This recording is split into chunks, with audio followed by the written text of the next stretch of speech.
Natagpo ang patay ang isang lalaki ilang oras matapos siyang bugbugin ng 3 lalaki sa Iloilo. Arestado ang isa sa mga suspect habang hinahanap ang 2 menor de edad na kasamahan niya.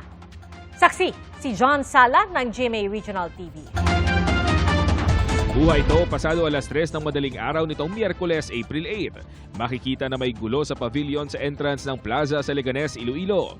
Ang nahulikam na insidente, pambubugbog pala ng 3 lalaki sa isa pang lalaki. Pasado alas 5:30 ng hapon sa parehong araw, natagpo ang wala ng buhay ang binugbog na lalaki sa lugar. Ayon sa pulisya, 5 araw ng palaboy-laboy ang biktima sa nasabing bayan matapos maglaya sa bahay ng amo sa Haro. Ang amo din mismo ang positibong kumilala sa kanya ayon sa pulisya. Kinilala ang biktima na si Jomel Alejandro, 29 anyos.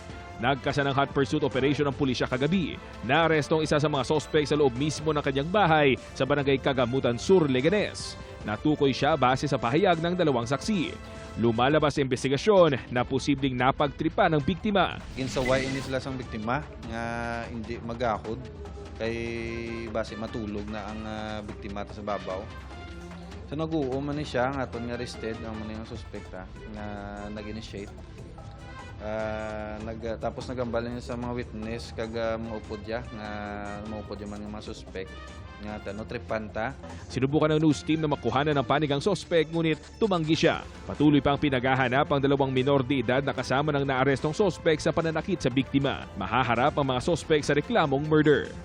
Ako si John Sala ng GMA Regional TV, ang inyong saksi.